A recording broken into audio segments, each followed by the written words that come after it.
Di tengah situasi politik yang penuh dinamika, Presiden Prabowo Subianto melakukan reshuffle kabinet baru. Nama paling mencuri perhatian adalah Erick Thohir, Ketua Umum PSSI yang juga Menteri BUMN, kini resmi diangkat menjadi Menteri Pemuda dan Olahraga, menggantikan Dito Aryo Tejo. Keputusan ini langsung jadi sorotan karena Erick bukan hanya pejabat biasa, tapi sosok yang sedang memimpin federasi sepak bola terbesar di negeri ini. Publik bertanya-tanya, apakah ini kabar baik bagi masa depan sepak bola Indonesia? Atau justru menimbulkan konflik kepentingan baru? Erick Thohir bukan orang baru dalam olahraga. Dari kepemilikan klub luar negeri, pengalaman memimpin Inter Milan, hingga membawa PSSI melakukan reformasi, ia sudah terbiasa dengan sorotan publik sejak jadi Ketua Umum PSSI tahun 2023. Ia membuat gebrakan, mendatangkan pelatih asing,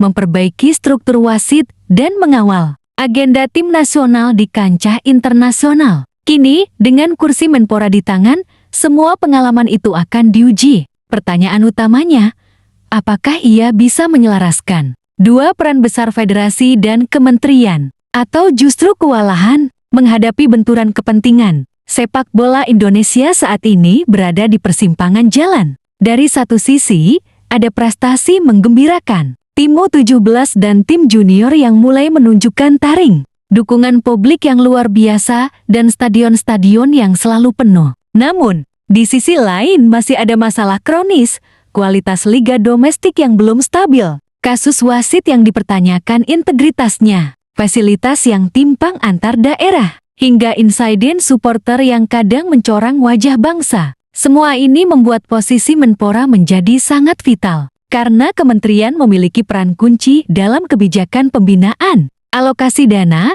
dan koordinasi dengan federasi. Ada dua arus besar reaksi publik. Pertama, optimisme.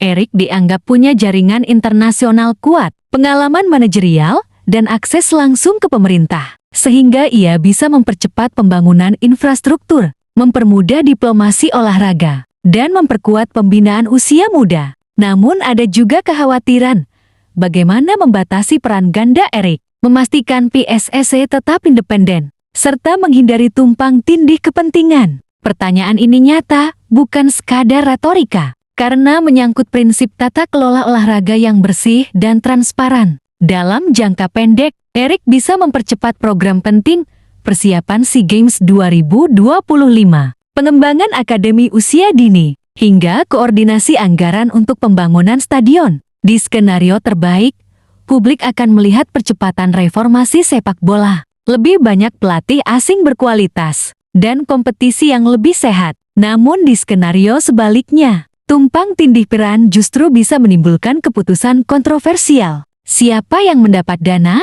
Siapa yang diprioritaskan? Hingga potensi benturan dengan klub dan pihak independen. Semua skenario ini sangat mungkin terjadi, dan publik akan menagih bukti nyata, bukan sekadar janji.